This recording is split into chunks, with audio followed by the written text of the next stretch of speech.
अरे साथियों, आप सभी का स्वागत करता हूं अपने YouTube परिवार एमआरएस स्टडी में। तो डियर, यहां पे मैं आज की इस वीडियोस में बात करने वाला हूं एक इम्पॉर्टेंट सब्जेक्ट आपका जो है स्टार्ट होने वाला है, जो कि है स्ट्रेंथ ऑफ मटेरियल, जो कि सिविल बूस्टर बुक का होने वाला है। कंप्लीट डिस्कशंस करने वाले हैं चैप्टर वाइज। तो यहाँ पे आज दो चैप्टर आज की इस वीडियोस में बात करेंगे। सबसे पहले प्रॉपर्टीज़ ऑफ मटेरियल और दूसरा चैप्टर होने वाला है शियर फोर्स और बेंडिंग मोमेंट। ये दो चैप्टर जो है हम लोग आज की सेशंस में डिस्कस करेंगे। अगर आप सिविल बूस्टर बुक को परचेज़ करना चाहते हो तो नीचे दिए गए डिस्क्रिप्शन बॉक्स में लिंक मिल जाएगा, वहाँ से आप इस बुक को परचेज़ कर सकते हो। क्विक रिवीजन के लिए ये बुक आपके लिए बहुत ही ज़्यादा हेल्पफुल होने वाला है। सभी एग्ज़ाम के लिए आपका जो है ये इम्पॉर्टेंट है, अगर आप थ्योरेटिकल बेसिस पे जाते हो तो, क्योंकि न्यूमेरिकल तो आपको प्रैक्टिस करने पड़ेंगे। न्यूमेरिकल आप जब तक प्रैक्टिस नहीं करेंगे तब तक कुछ नहीं होगा। लेकिन जो थ्योरी वाली पार्ट है ना, उसको आप जितना बार रिवाइज करेंगे, जितना बार पढ़ेंगे, उतना ही ज़्यादा आपका वो क्लियर होगा। तो चलिए स्टार्ट करते हैं आज के सबसे पहले चैप्टर्स के साथ, strength of material top subject को। तो सबसे पहला चैप्टर्स है आपका प्रॉपर्टीज़ ऑफ मटेरियल। इसमें सबसे पहले बात करेंगे rigid and deformable material. Deformable material वह मटेरियल होता है जिसका साइज, शेप या दोनों ही जो है चेंज होता है जब उस पर फोर्स अप्लाई करते हैं तब। लेकिन जो रिजिड मटेरियल्स होता है उसमें कितना भी फोर्स लगा दिए, उसका ज्योमेट्री, उसका शेप, उसका साइज़, कितना भी फोर्स लगा दें वो चेंज नहीं होता है, तो उसको जो है रिजिड मटेरियल या रिजिड बॉडी जो है कहते हैं। स्ट्रेस एंड स्ट्रेन, जब फोर्स बाय एरिया जो जनरेट होता है ताकि वो रजिस्ट कर सके जो भी अप्लाइड फोर्स किया गया है ना, डिफॉर्मेशन के लिए, तो वो जो फोर्स बाय एरिया होगा है ना, उसी को जो है स्ट्रेस कहते हैं। लेकिन ये रजिस्टिव फोर्स बाय एरिया होता है। शियर फोर्स का अगर यूनिट बात किया जाए तो न्यूटन होता है और डायमेंशन mL/-2। स्ट्रेन जो है ये आपका change in length by actual length, इसका डायमेंशन होता है नहीं, है ना, डायमेंशन लेस होता है m0L0। स्ट्रेस अगर बात किया जाए तो न्यूटन बाय एरिया यानी फोर्स बाय एरिया होता है। ओके, तो एरिया को जो है आप क्या लिख सकते हो, एरिया को लिख सकते हो newton by metre square unit. Okay, वही चीज़ यहाँ पे भी न्यूटन बाय मीटर स्क्वायर कर सकते हो। मॉडुलस ऑफ इलास्टिसिटी दोनों का सेम होता है। डायमेंशन बात किया जाए तो mL/-1 T/-2। Normal and nominal stress, normal या नॉमिनल स्ट्रेस जिसको इंजीनियरिंग स्ट्रेस भी कहते हैं, लोड बाय एक्चुअल एरिया, और एक्चुअल या ट्रू स्ट्रेस होता है लोड बाय एक्चुअल एरिया। बात किया जाए एक्चुअल और ओरिजिनल एरिया में क्या डिफरेंस है, तो actual area is equal to original area plus change in area. जो ओरिजिनल एरिया है उसमें अगर चेंज इन एरिया को ऐड कर दें या तो कई बार माइनस भी होता है, कई बार प्लस भी होता है, तो वो हमारा एक्चुअल एरिया आ जाता है। एक्चुअल एरिया हमारा जो है पॉजिटिव भी हो सकता है और निगेटिव भी हो सकता है। अगर एक्चुअल एरिया पॉजिटिव है इसका मतलब कि वो कंप्रेशन हो रहा है, और एक्चुअल एरिया अगर निगेटिव है तो वो टेंशन में आ रहा है। बात किया जाए टाइप्स ऑफ स्ट्रेसेस में तो दो तरीके का स्ट्रेस आता है, एक नॉर्मल स्ट्रेस होता है और एक शियर स्ट्रेस होता है। नॉर्मल स्ट्रेस में आपका आता है बेंडिंग, है ना, बेंडिंग टेंशन और कंप्रेशन के कारण जो प्रोड्यूस होता है वो नॉर्मल स्ट्रेस होता है। यहाँ पे आप फिगर देख सकते हो, है ना, यहाँ पे आपका जो है ये बेंडिंग के कारण हो रहा है, तो ये बेंडिंग कंप्रेसिव स्ट्रेस है। यहाँ पे मोमेंट आपका ये लग रहा है ना, ये यहाँ पे ये आपका बेंडिंग स्ट्रेस है और यहाँ पे बेंडिंग स्ट्रेस टेंसाइल है ना। तो यहाँ पे मतलब जो बेंडिंग है ना, जो नॉर्मल स्ट्रेस आएगा वो बेंडिंग टेंशन या बेंडिंग कंप्रेशन के कारण से भी आ सकता है, प्लस मोमेंट के कारण से भी बेंडिंग आता है। बियरिंग स्ट्रेस, है ना, मतलब कितना बियर कर पा रहा है वो वाला स्ट्रेस। एक्सियल स्ट्रेस जो कि लोड डायरेक्टेड होता है along the axis of the member, तो वो एक्सियल स्ट्रेस कहलाता है। शियर स्ट्रेस दो तरीके का होता है, एक डायरेक्ट शियर स्ट्रेस होता है और एक इनडायरेक्ट शियर स्ट्रेस होता है। जो डायरेक्ट शियर स्ट्रेस होता है वो तो डायरेक्टली आपका जो है देखने को मिलता है, लेकिन इनडायरेक्ट शियर स्ट्रेस जो है ड्यू टू टेंशन और कंप्रेशन में देखने को मिलता है, जिसमें टॉर्सन भी आपका इन्वॉल्व होता है ना। तो टेंशन और कंप्रेशन जो होता है और टॉर्सन के कारण, तो वो आपका जो है यहाँ पे इनडायरेक्ट शियर होता है, यानी indirect shear stress produce due to torsion, जिसमें टेंशन और कंप्रेशन दोनों जो है देखने को मिलता है। Stress is the internal properties, stress जो है एक इंटरनल प्रॉपर्टीज होता है, लेकिन प्रेशर जो है एक्सटर्नल प्रॉपर्टीज होता है। अगर कोई बॉडीज फ्री टू मूव है तो स्ट्रेस जो है वहाँ पे इंड्यूस नहीं होगा। Equality of shear stress on perpendicular planes, तो कॉम्प्लीमेंट्री शियर स्ट्रेसेस, जो शियर स्ट्रेस है ऑन एडजेसेंट और परपेंडिकुलर फेसेस का of an element are equal to magnitude and they have directions such that both stresses point towards or both point away from the line of intersection of faces। तो यहाँ पे बात किया जाए तो ये आपका Z1 हो गया, Z2 हो गया, ये Z1 डैश हो गया, Z2 डैश हो गया, मतलब एक अपोजिट। तो शियर स्ट्रेस जो होता है on opposite face equal and opposite होता है बाय मोमेंट इक्विलिब्रियम कंडीशन की मदद से। साइन कन्वेंशन अगर बात किया जाए तो पॉजिटिव शियर होगा, है ना, कब? जब एक ऊपर और एक नीचे की ओर एक्ट होगा, यानी डायरेक्शन जो है क्या होना चाहिए? पॉजिटिव फेस पे पॉजिटिव डायरेक्शन, तो पॉजिटिव शियर होगा। नेगेटिव फेस पे नेगेटिव डायरेक्शन होगा, या पॉजिटिव फेस पे नेगेटिव डायरेक्शन है, तो उस कंडीशन में भी जो है आपको जो है जो स्ट्रेस देखने को मिलेगा वो आपका निगेटिव रहने वाला है। Stress under general loading conditions, तो सबसे पहला कंडीशन है आपका कि stress is not a vector, है ना, स्ट्रेस जो है वेक्टर नहीं है, बिकॉज इट और its resultant can not be obtained by parallelogram law of vector addition.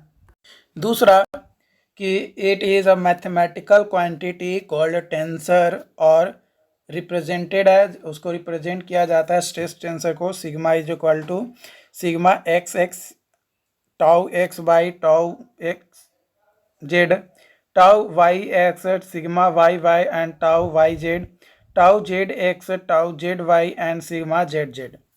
तीसरा stress is a second order tensor, second order tensor होता है। डायरेक्शन हैज़ 3 डायमेंशन, है ना, 3 डायमेंशन होता है डायरेक्शंस के, हेंस इट इज़ 3 के power 1 is equal to first order tensor.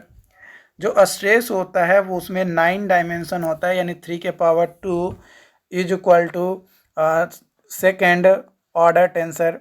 At any point in 3D conditions, 9 stress element are there, 3 normal stress component यानी sigma x, sigma y और sigma z, और 6 जो है shear stress component होता है, tau x Y, tau Y X, tau x Z, tau Z x, tau Y Z, tau Y Z हो गया, tau Z Y हो गया। जो ओनली 6 स्ट्रेस कंपोनेंट है, sigma x, sigma Y, sigma Z, tau x Y, tau x Z, tau Y Z are required to define condition of stress at any point, किसी भी point पे define करने के लिए सिर्फ 6 ही स्ट्रेस होना चाहिए, 3 शियर स्ट्रेस और 3 नॉर्मल स्ट्रेस, बाकी 3 क्योंकि अपोजिट डायरेक्शन होने के कारण से वो सेम ही रहता है, बस डायरेक्शन अपोजिट हो जाता है 3 का। In 2D conditions 4 stress elements exist करता है, sigma x, sigma Y, sigma tau x, है ना, sigma x, sigma y, tau x y and tau Y x.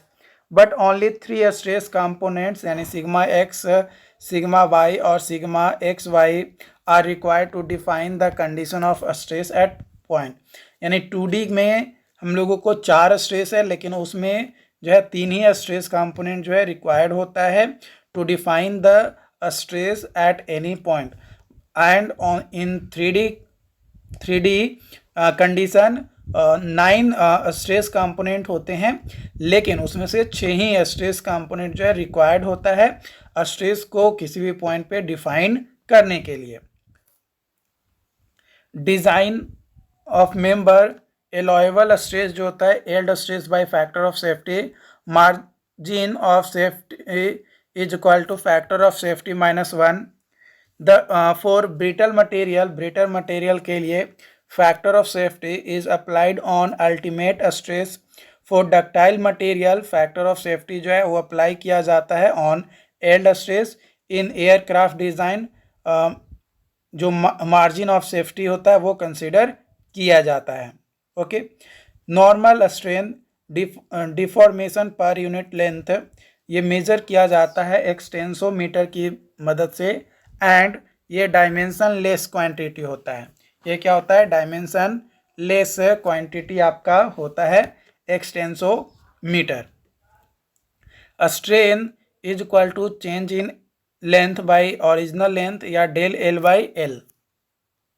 Mathematical definitions of strain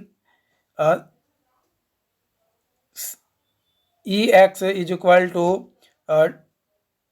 del u by del x, normal strain in x direction similar to for y and z direction, gamma xy is equal to del v by del x plus del u by del y is equal to shear stress in xy plane, और ex is equal to sigma x by capital E minus mu into sigma y by capital E minus mu sigma z by capital E. A stress strain curve of mild steel, low carbon steel minus ductile steel in tension।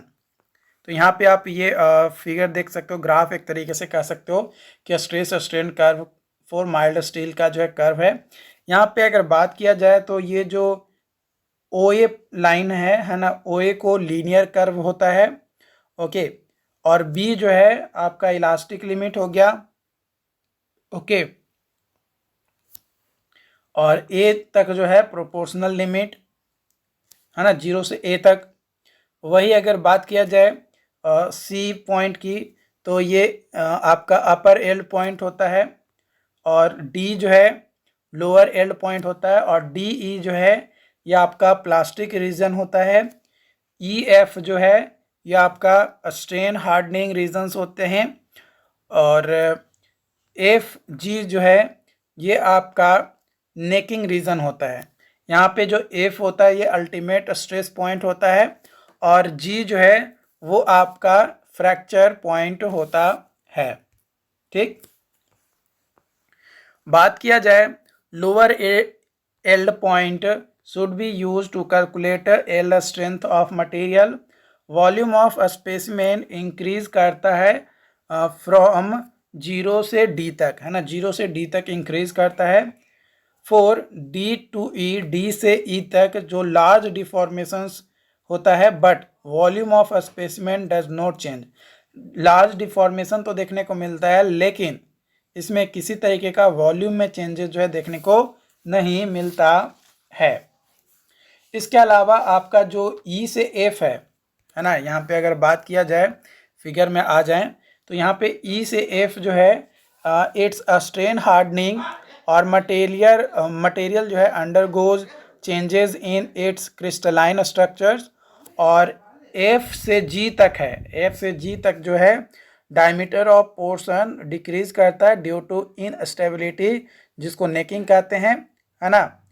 और यहाँ पे जो cup कोन होता है वो failure जो है आकर होता है 45 डिग्री पे, है ना, मतलब 45 डिग्री पे आपका जो है आकर होता है with tension load in ductile material. अब बात करेंगे हम लोग stress strain curve for other materials. All of them possesses same modulus of elasticity. For ductile material like aluminium, copper does not have defined yield point. Yield strength is defined by offset method. offset method की मदद से yield strength जो है define करते हैं.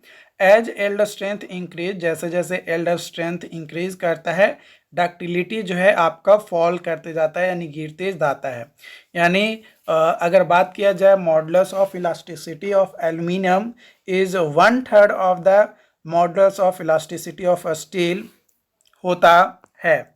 Ductile material at normal temperature जो होता है वो become brittle at very low temperature, और ब्रिटल मटेरियल जो है एट लो टेम्परेचर में become ductile at very high temperature. True stress strain curve, जो ट्रू स्ट्रेस कर्व होता है इज विलो इंजीनियरिंग स्ट्रेस, है ना. इंजीनियरिंग स्ट्रेस कंप्रेसिव में होता है as resisting area in compression increase कर जाता है जिसके कारण से. तो यहाँ पे आप देख सकते हो कि जो टेंशन है, टेंशन में आपका जो है यहाँ पे आप ट्रू कर्व ऊपर आपका है ना, लेकिन इंजीनियरिंग स्ट्रेस जो है आपका क्या है, नीचे है. लेकिन वही अगर कंप्रेशन में ये चीज़ है, ठीक है. टेंशन में जस्ट अपोजिट आपको जो है देखने को मिलता है. तो engineering stress is equal to क्या होता था, मैंने स्टार्टिंग में ही आपको बताया था. इसको लेकर स्टार्टिंग में मैंने क्या बताया था, engineering stress is equal to load by actual area. ठीक, sorry, original area. Load by original area वो इंजीनियरिंग स्ट्रेस होता है, और ट्रू स्ट्रेस या एक्चुअल स्ट्रेस जो है वो हमारा लोड बाय एक्चुअल एरिया होता है. तो यहाँ पे आप देख सकते हो engineering strain is equal to आपका डेल बाई ई नोट, और true stress is equal to P by A. True strain is equal to del L by L. L is equal to del L plus minus del L, है ना. L naught plus del L आपका होता है. Relation between true stress and engineering stress, है ना. True stress और engineering stress के बीच में अगर रिलेशंस की बारे में बात किया जाए तो आप ये रिलेशंस यहाँ पे लिख सकते हो. इन टेंशन और compression A is equal to A naught by 1 plus minus epsilon, है ना. ये आपका होता है ऐसे. तो यहाँ पे सिग्मा इज इक्वल टू हो जाएगा आपका sigma note into 1 plus minus ये, ठीक है. ये एप्सिलॉन का मतलब होता है आपका लॉग, है ना, ये एल एन, यानी log 1 plus epsilon note note. ये इस तरीके का आपका ये रिलेशन जो है आपको देखने को मिलता है इन टेंशन और कंप्रेशन में, ठीक है. ये रिलेशन होता है ट्रू स्ट्रेस और इंजीनियरिंग स्ट्रेस के बीच में. बात किया जाए प्रॉपर्टीज़ ऑफ मटेरियल की, तो सबसे पहला प्रॉपर्टीज आता है इलास्टिसिटी. इलास्टिसिटी वह मटेरियल का प्रॉपर्टीज़ है जिसके में आपका जो है आपका डिफॉर्मेशन होता है जब लोड अप्लाई किया जाता है, और ये इनेबल करता है to return to its original dimension when load is removed. मतलब इसमें क्या होता है कि जब लोड लगाया जाता है तो डिफॉर्म हो जाता है, लोड हटा लिया जाता है तो ओरिजिनल शेप में आ जाता है, तो वो इलास्टिसिटी प्रॉपर्टीज़ कहलाता है. Mild steel is more elastic than rubber. Rubber के कंपैरिजन में माइल्ड स्टील जो है ज़्यादा इलास्टिक होता है. आप यहाँ पे देख सकते हो 3 ग्राफ आपको जो है यहाँ पे देखने को मिल रहा है. ये इलास्टिक लिमिट का है, ये इस तरीके का इलास्टिक लिमिट है, और ये इस तरीके से आपका अनलोडिंग किया गया तो यहाँ पे डिस्प्यूटेड लोड जो है आपको देखने को मिला. यानी एक लीनियर इलास्टिक मटेरियल है, एक नॉन लीनियरली इलास्टिक मटेरियल है, और एक permanent set and elastic set का आपका फिगर मतलब ग्राफ दिया गया है स्ट्रेस स्ट्रेन का. प्लास्टिसिटी एक ऐसा मटेरियल का प्रॉपर्टीज़ है जिसमें लोड लगाते तो हैं और लोड लगाने के बाद वो डिफॉर्म भी कर जाता है, लेकिन जब लोड हटाते हैं तो वो वापस अपने शेप एंड साइज को रीगेन नहीं कर पाता है, तो उसे जो है प्लास्टिसिटी कहते हैं। Plasticity is particularly useful in operation of pressing and forging. Creep जो होता है एक ऐसा प्रॉपर्टीज होता है जिसमें लंबे टाइम तक कोई अगर उस पर अप्लाइड लोड लगाया गया तो उसमें जो रिकवरी देखने को मिलता है वो पूरा का पूरा इलास्टिक लिमिट तक जो है रिकवर नहीं कर पाता है ना। पूरा मतलब रिकवरी तो होता है, ऐसा नहीं है कि रिकवरी नहीं होता है, लेकिन वहाँ पे रिकवरी जो है कुछ लिमिटेड ही होता है ना। यहाँ पे आप ग्राफ से समझोगे, ठीक है। यहाँ पे आप देखो तो जब लोड लगाया गया तो ये यहाँ तक आ गया, ठीक है, और यहाँ तक आ गया। अब जब लोड हटाया गया तो ये धीरे धीरे धीरे जो है यहाँ पे आया और यहीं तक रह गया। यहाँ इतना जो है आपका जो है बचा हुआ रह गया, मतलब उतना जो है आपका क्या हुआ, रिकवर नहीं हुआ। कुछ चीज़ें जो है तुरंत रिकवर हो गया, कुछ चीज़ें थोड़ा टाइम के साथ रिकवर होगा। ऐसा नहीं है कोई इलास्टिक है तो पूरा का पूरा रिकवर हो भी सकता है, लेकिन उसमें बहुत ज़्यादा लंबा टाइम जो है आपको लग सकता है। Relaxation decrease in stress in steel as a result of creep within steel under prolonged strain, उसको जो है रिलैक्सेशन कहते हैं। मेलिएबिलिटी मटेरियल का वह प्रॉपर्टीज होता है जो मटेरियल को अलाउ करता है extend in all direction without rapture, like seats और malleable materials possesses high degree of plasticity but no necessary great strength। मैनिएबिलिटी में क्या होता है कि एक डायरेक्शन में मटेरियल को एक्सटेंड करने, मतलब उसको मतलब पीट कर कैसा कर दिया जाए, एक पतला चादर के तौर पे यानी सीट में जो है आपको बदल दिया जाए, लेकिन उसमें किसी तरीके का कोई रैप्चरिंग जो है देखने को ना मिले, तो वो मैलिएबिलिटी कहलाता है। ब्रिटलनेस जो है ये लैक ऑफ डक्टिलिटी होता है। ब्रिटल मटेरियल में जो स्ट्रेन होता है at rupture is much smaller होता है as compare to ductile material, यानी रैप्चर स्ट्रेन इज इलास्टिक होता है। Brittle materials rupture occurs without any noticeable prior change in the rate of elongation. Example के तौर पे अगर बात किया जाए तो cast iron, concrete, glass etcetera. There are no plastic zone for brittle material के लिए कोई भी प्लास्टिक जोन नहीं होता है। ऑर्डिनरी जो ग्लासेस होता है आर जनरली और नियरली आइडियल ब्रिटल मटेरियल होता है। Brittle material is not an absolute properties of material. A material which is brittle at room temperature is ductile at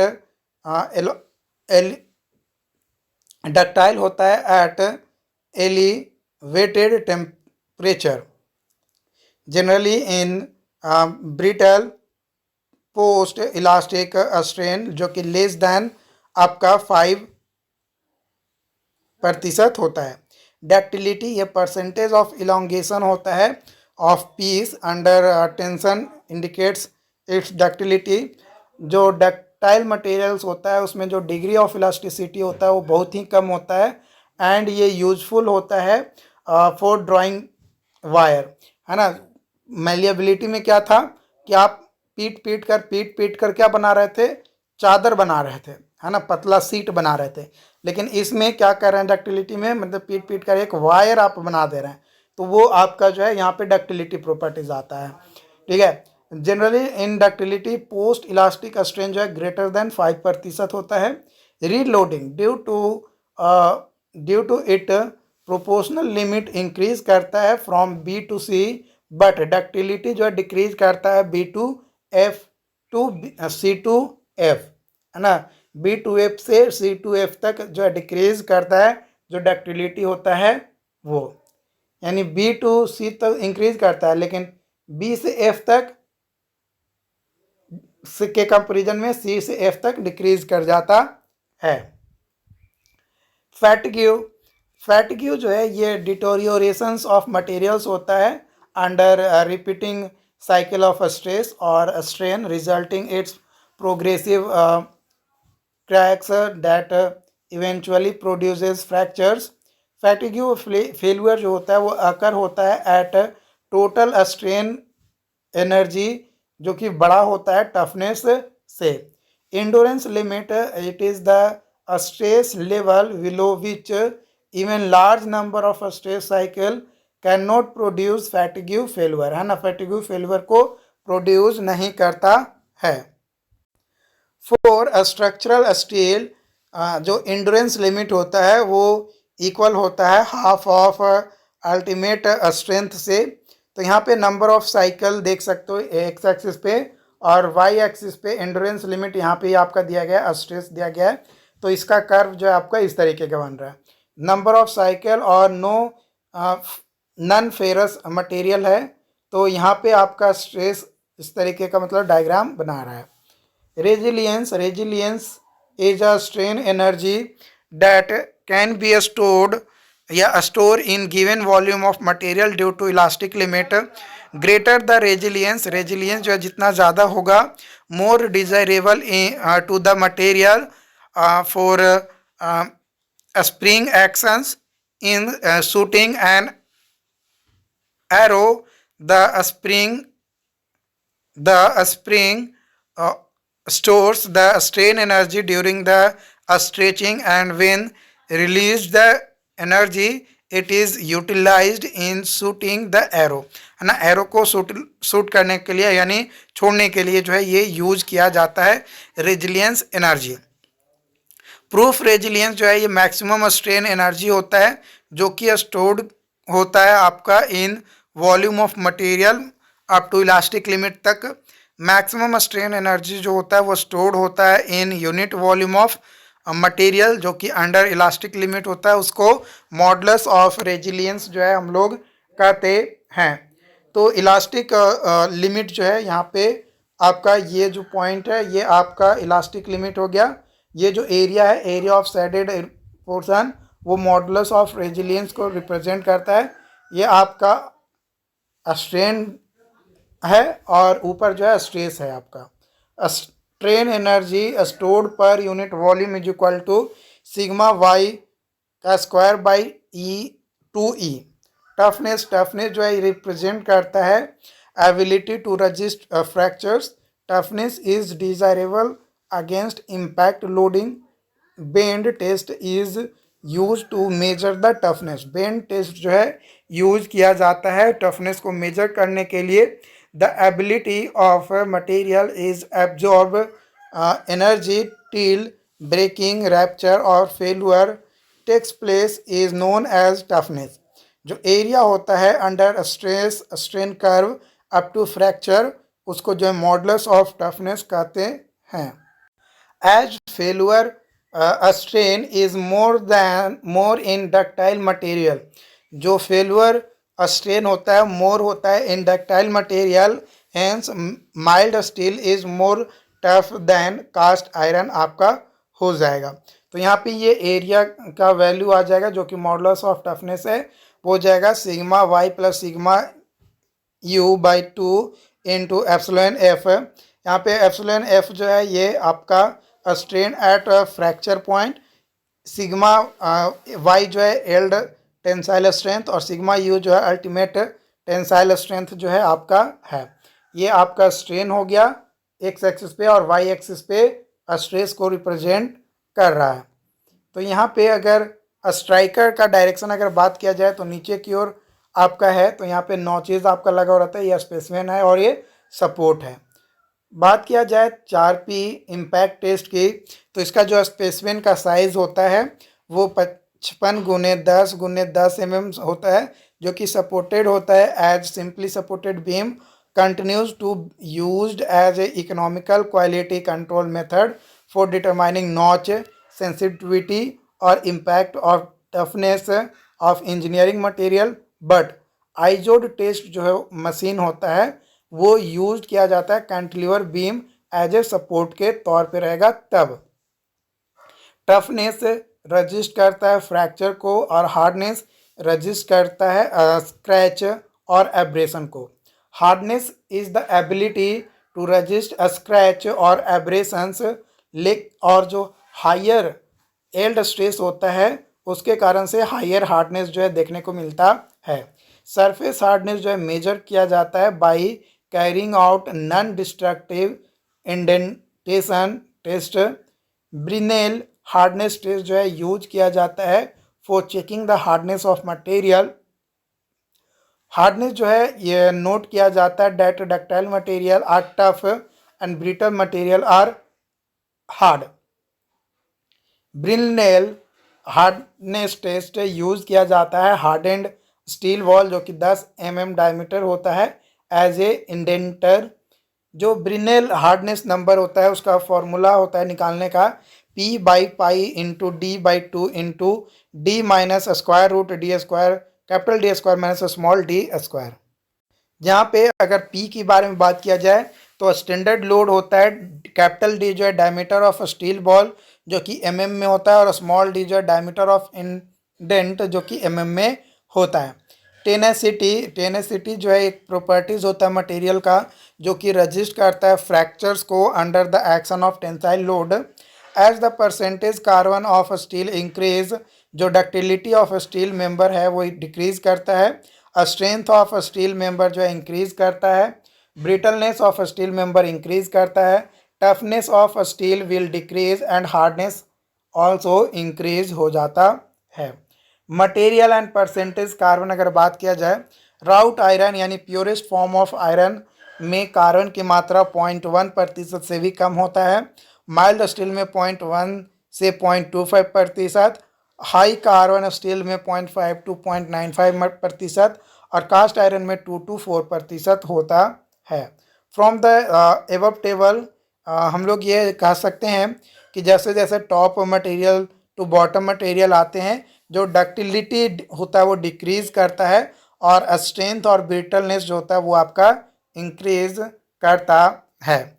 stress strain curve अगर बात किया जाए फॉर वेरियस स्टील ग्रेड के लिए तो Fe 250, Fe 415 और Fe 500 जो कि HYSD वार हो गया। ये स्ट्रेन है एक्स एक्सिस पे और वाई एक्सिस पे स्ट्रेस को रिप्रेजेंट करते हैं। तो from the stress strain curve we can say that या हम लोग ये कह सकते हैं कि जो इनिशियल स्लोप है स्ट्रेस स्ट्रेन कर्व का यानी मॉडुलस ऑफ इलास्टिसिटी का वो सेम होता है for all grade of steel. Also the percentage strain before failure जो होता है वो डिक्रीज कर जाता है as the grade of steel increases which means that increase in carbon content जैसे जैसे इंक्रीज करता है डक्टिलिटी ऑफ स्टील डिक्रीज है ना। जो डक्टिलिटी ऑफ स्टील होता है वो डिक्रीज करता है। As the grade of steel increases जैसे जैसे ग्रेड ऑफ स्टील इंक्रीज करता है इसका मतलब होता है कि कार्बन कंटेंट भी आपका इंक्रीज हो रहा है।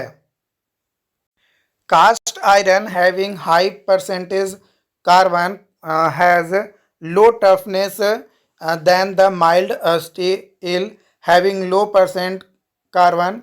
Modulus of elasticity of steel जो होता है 2 × 10⁵ mega pascal and is same for all grade of steel. Viscoelastic material जो होता है वैसा मटेरियल होता है जिसके पास विस्कस और इलास्टिक प्रॉपर्टीज दोनों जो है देखने को मिलता है और एग्जिबिट करता है टाइम डिपेंडेंट स्ट्रेन पे, तो उसको जो है विस्को इलास्टिक मटेरियल कहते हैं। यहाँ पे आप ग्राफ देख सकते हो इलास्टोप्लास्टिक का इस तरीके से गया, इस तरीके से ऐसे गया तो इलास्टोप्लास्टिक विद स्ट्रेन हार्डनिंग और ये लिक्विड आइडियल फ्लूइड का ये आपका ग्राफ है। हुक्स लॉ वैलिड होता है फॉर होमोजीनियस आइसोट्रोपिक और लिनियरली इलास्टिक मटेरियल्स के लिए। ये वैलिड होता है up to proportional limit which is depend upon type of material only, है ना। टाइप ऑफ मटेरियल पे जो है सिर्फ डिपेंड करता है। Sigma directly proportion to epsilon not होता है। Deformation of member under axial load, जो डिफॉर्मेशन ऑफ मेंबर होता है अंडर एक्सियल लोड वो अगर बात किया जाए तो अगर इस तरीके का डिफॉर्मेशन हो रहा है ना, लोड नीचे की ओर लग रहा है तो del is equal to PL/AE, और अगर 2 लगा हुआ है दोनों का क्रॉस सेक्शन अलग अलग है, लेंथ अलग है, 3 लगा हुआ है तो भी कोई दिक्कत नहीं है। तो यहाँ पे जो है डेल 1 डेल 2 डेल 3 जो है यहाँ पे ऐड होगा, जो कि del is equal to PL1 A1 E1 plus PL2 A2 PL2/A2 plus PL3/A3 ये फॉर्मूला आपका यूज करेंगे। और अगर ये इस तरीके का कोन लाइक स्ट्रक्चर्स है ना, तो यहाँ पे डेल्टा इज इक्वल टू हो जाएगा 4EL/πD1L/D2 × E। और in prismatic bar due to self weight अगर यहाँ पे देखने को मिल रहा है तो डेल इज इक्वल टू आपका हो जाएगा गामा L²/2E या WL/2L W/2 इंटू L/A/E। अगर बात किया जाए कोनिकल बार है ड्यू टू सेल्फ वेट तो डेल इज इक्वल टू हो जाएगा गामा L²/6E या फिर 1/3 of the deflection of prismatic bar of same length and same density. अगर सेम लेंथ और सेम डेंसिटी है प्रिज्मेटिक बार के कंपैरिजन में तो उस कंडीशन में 1/3 जो उसका वैल्यू था उसका 1/3 जो है ये आपका हो जाएगा। कंपोजिट वार कंडीशन के केस में अगर बात किया जाए तो डेल निकालने के लिए फॉर्मूला होता है del 1 is equal to del 2 is equal to आपका यहाँ पे आ जाएगा P1L/A1 is equal to P2L/A2 तो P1 इज इक्वल टू आ जाएगा A1 plus A2 and P2 is equal to आ जाएगा A2 P/A1 plus A2। Poisson ratio for homogeneous or isotropic material or elongation and contraction produced by an axial force in direction of force is accompanied by contractions or elongation in all transverse direction, and all such contractions or elongations are same। तो mu is equal to minus lateral strain by axial strain is equal to transverse strain by longitudinal or shear strain।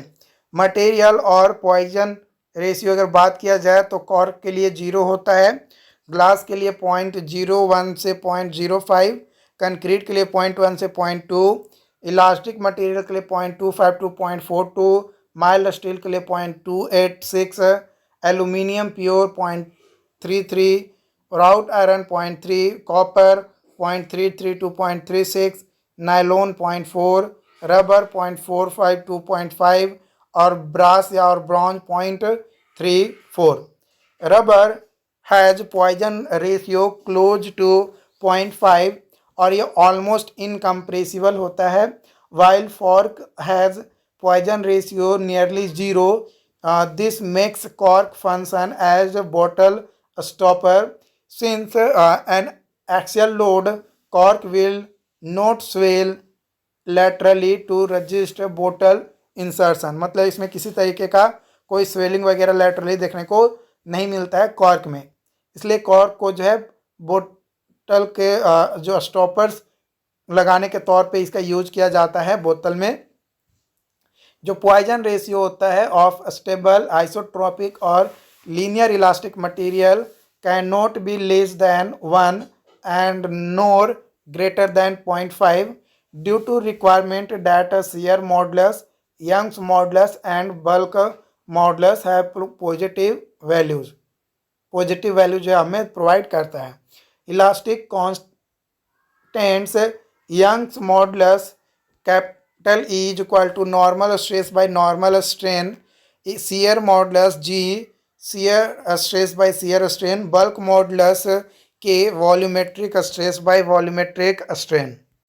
तो small EV is equal to sigma x plus sigma y plus sigma z by capital A into 1 minus 2 mu. If sigma x sigma y sigma z is equal to P, then a small ev is equal to 3p by E into 1 minus 2 mu। K is equal to P by a small EV is equal to capital E by 3 into 1 minus 2 mu. For hydrostatic pressure sigma 1 यानी sigma x sigma y और sigma z is divided by 3, और अगर sigma x sigma y और sigma z equal to sigma है, माने sigma x equal to sigma y is equal to sigma 3, तो 3 sigma by 3 आएगा, यानी सिग्मा आपका आ जाएगा. A stretching of material in one direction will lead to increase volume. Volume of rod remains unchanged as a result of combined effect of elongation and transverse contraction. During plastic deformation जो volume होता है specimen का वो constant होता है. In shear case में centre of Mohr circle will fall at origin. In hydrostatic loading के केस में मोहर सर्कल जो है रिड्यूस हो जाता है to a point. Shear strain Hooke's law for shear strain and stress tau x y is equal to G gamma x y. If only shear stress are acting, then volume of a specimen does not change. सिर्फ change नहीं होगा. Modulus of rigidity और shear modulus G is equal to capital E by 2 into 1 plus mu. As mu का value 0 से 0.5 के बीच में जाता है, देन E बाई 3 G का वैल्यू जो है E बाई 3 से बड़ा और E बाई 2 से छोटा होता है या उसके बीच में लाई करता है. Relation between elastic strain capital G is equal to E by 2 into 1 plus mu. K is equal to E by 3 into 1 minus 2 mu. Capital E is equal to 9 kg by 3K plus G. Mu is equal to 3K minus 2G by 6K minus 2G. Young's modulus of elasticity अगर बात किया जाए would का तो 0.12 गुने 10 के power 5 Newton पर metre square. Glass के लिए 0.3 गुने 10 के पावर 5 न्यूटन पर मीटर पर एमएम स्क्वायर. कॉपर के लिए 1.17 इंटू 10 के पावर 5 न्यूटन पर एमएम स्क्वायर. और एल्यूमिनियम के लिए 0.69 गुने 10 के पावर 5 न्यूटन पर एमएम स्क्वायर होता है. Number of independent elastic constants और टोटल इलास्टिक कांस्टेंट होमोजीनियस और आइसोट्रॉपिक स्टील मटेरियल का दो जो है इलास्टिक कांस्टेंट होता है. टोटल इलास्टिक कांस्टेंट 4 होता है.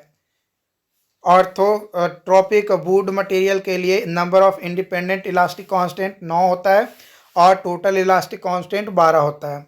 Independent elastic constant anisotropic material का 21 होता है और टोटल इलास्टिक कांस्टेंट कितना होता है तो 12 इनफाइनाइट होता है. Residual stress when some part of an independent structure undergoes plastic deformation और different part undergoes different plastic deformation, then a stress in different part of a structure will not return to zero, है ना. Zero की ओर return नहीं करता है जब load उससे हटा लिया जाता है तब भी. These stress are known as residual stress. इस स्ट्रेस को रेसिड्यूअल स्ट्रेस जो है कहते हैं. Thermal stress and strain sigma is equal to e into alpha into del t. L is equal to l into alpha into del t. Strain यानी delta is equal to l into alpha into del t by l is equal to alpha del t. Alpha of aluminium ज़्यादा होगा alpha of brass से, और alpha of brass ज़्यादा होगा alpha of copper से, और सबसे कम जो अल्फा ऑफ स्टील होता है इन चारों के कंपैरिजन में. Principle of superpositions is applicable only when a stress is within proportional limit.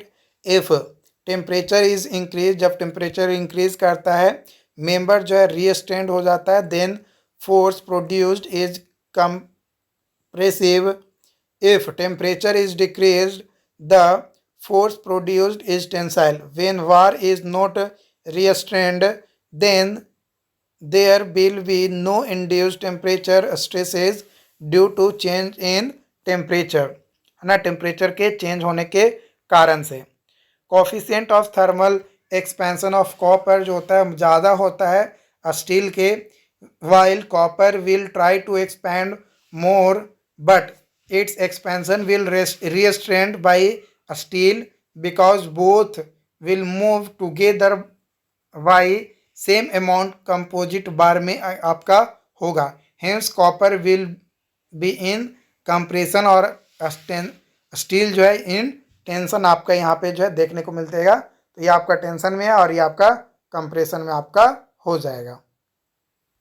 अगला चैप्टर्स है आपका shear force and bending moment. तो beam is a structural member जो कि सब्जेक्टेड होता है ट्रावर्स लोडिंग के, जो कि बेंडिंग मोमेंट और शियर फोर्स आपका होता है। जो सैफ्ट होता है वो रजिस्ट करता है टॉर्क को, टाइज और स्ट्रूड जो है वो रजिस्ट करता है यूनी एक्सियल टेंशन और कंप्रेशन को, बीम रजिस्ट करता है बेंडिंग मोमेंट और शियर फोर्स को। Difference between two adjacent point of कंट्रा flexor उसको जो है फोकल लेंथ कहते हैं, और जो पोर्शन होता है बीम इन विच शियर फोर्स कांस्टेंट होता है उसको जो है शियर स्पैन कहते हैं। Classification of support, free support जिसको रोलर सपोर्ट या रॉकर सपोर्ट भी कहते हैं, ये एक सिंपल सपोर्ट होता है ऑन विच बीम रेस्ट करता है freely and gives only one reactions, सिर्फ और सिर्फ एक रिएक्शन जो हमें प्रोवाइड करता है बिकॉज ओनली वन डायरेक्शन जो डिफ्लेक्शन होता है वो रीस्ट्रेंड होता है।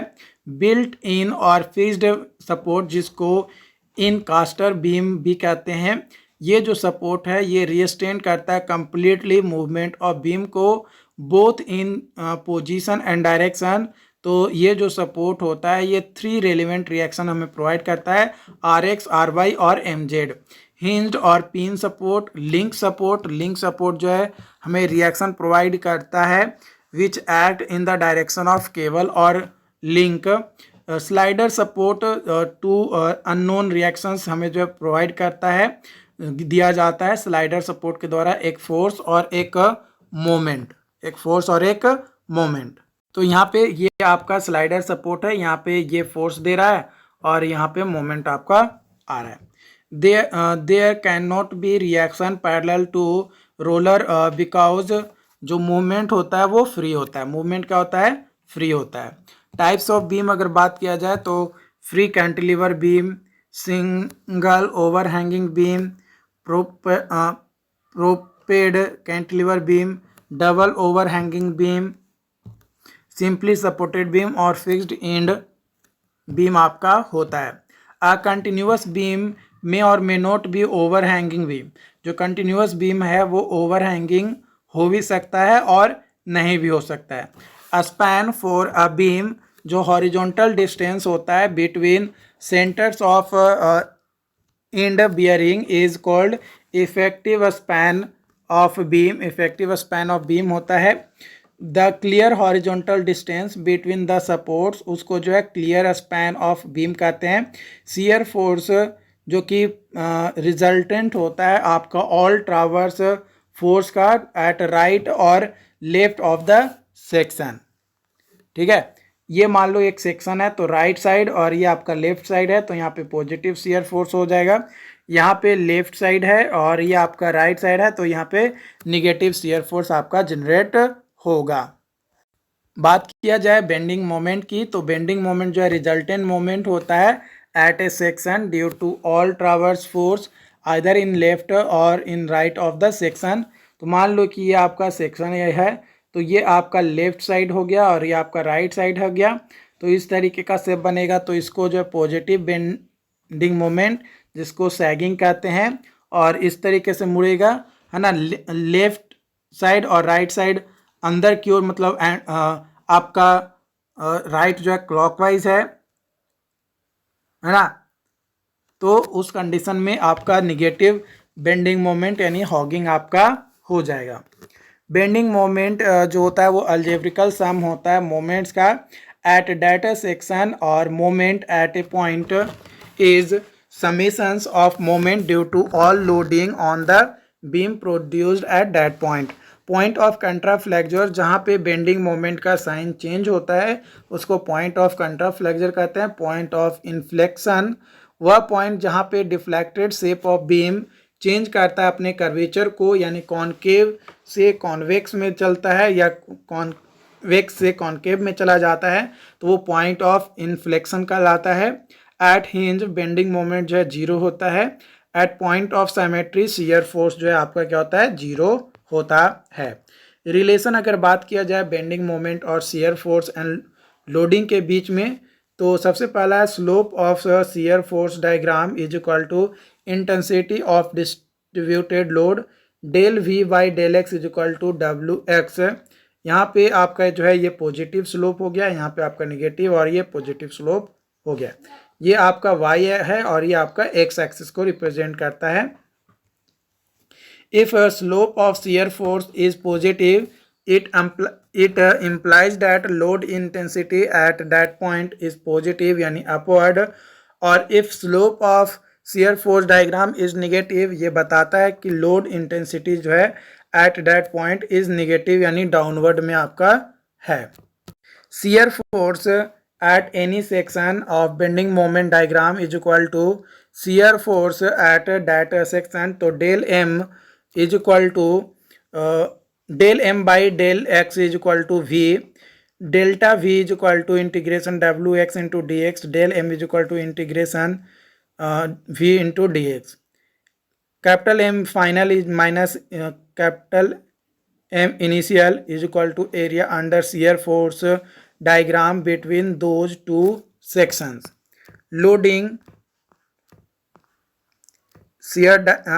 शियर डायग्राम और बेंडिंग डायग्राम, तो आपका इस तरीके का बीम है और आपका यहाँ पे रिएक्शन लग रहा है और यहाँ पे मोमेंट लग रहा है, तो इसका जीरो स्लोप होगा इस तरीके का और पॉजिटिव स्लोप होगा आपका किसका, तो मोमेंट डायग्राम। सिंपली सपोर्टेड है तो आपका इस तरीके का होगा और ये पैराबोलिक होगा। यूवीएल है तो निगेटिव इंक्रीजिंग स्लोप होगा शियर फोर्स, और बेंडिंग मोमेंट जो पॉजिटिव डिक्रीजिंग स्लोप होगा। और अगर मान लो कि कोई बीम है उसमें मोमेंट ही सिर्फ लग रहा है, कोई लोड नहीं है, तो स्लोप इस तरीके का होगा और जीरो स्लोप आपको जो है देखने को यहाँ पे मिलेगा बेंडिंग मोमेंट में भी। और अगर यूवीएल डिक्रीजिंग है तो यहाँ पे निगेटिव डिक्रीजिंग स्लोप आपका बनेगा पैराबोलिक, और यहाँ पे पॉजिटिव डिक्रीजिंग स्लोप बनेगा इस तरीके से। अगर मान लो कि एक एंड फिक्स्ड है और एक एंड पे जो है आपका लोड लग रहा है, तो शियर फोर्स पॉजिटिव होगा और बेंडिंग मोमेंट जो है इस तरीके से ट्रायंगल फॉर्म करेगा। अगर यहाँ पे एक एंड फिक्स्ड है, बाकी पे मेंबर पे आपका जो है यूडीएल लग रहा है, तो शियर फोर्स डब्ल्यू एल हो जाएगा और यहाँ पे बेंडिंग मोमेंट जो है वो हो जाएगा W naught L square by two, और स्लोप जो है डब्ल्यू नोट एल हो जाएगा। अगर यूवीएल है फिक्स्ड एंड से एंड तक आ रहा है और ये एक एंड फिक्स्ड है, तो यहाँ पे इस तरीके से पैराबोलिक आपका आएगा। Slope is equal to 0, 2 degree curve ये है, और slope is equal to minus डब्ल्यू नोट हो जाएगा। तो यहाँ पे ये जो लाइन है इसका हाइट जो हो जाएगा W naught l by to, और बेंडिंग मोमेंट जो है वो आपका हो जाएगा minus W L square by 6, 3 degree यह कर्व आपका बनेगा। स्लोप इज इक्वल टू 0 होगा।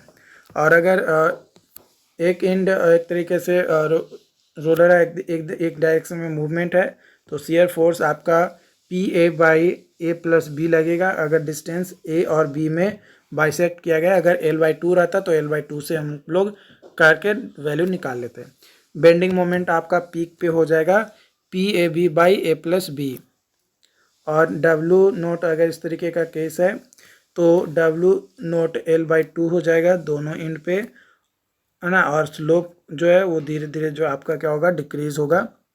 बेंडिंग मोमेंट अगर बात किया जाए तो डब्ल्यू naught L square by 8 top पे आपका देखने को मिलेगा। अगर यूवीएल इस तरीके का है डब्ल्यू नोट, तो आपका जो है शियर फोर्स आएगा W naught l by 6 and W naught L square by 9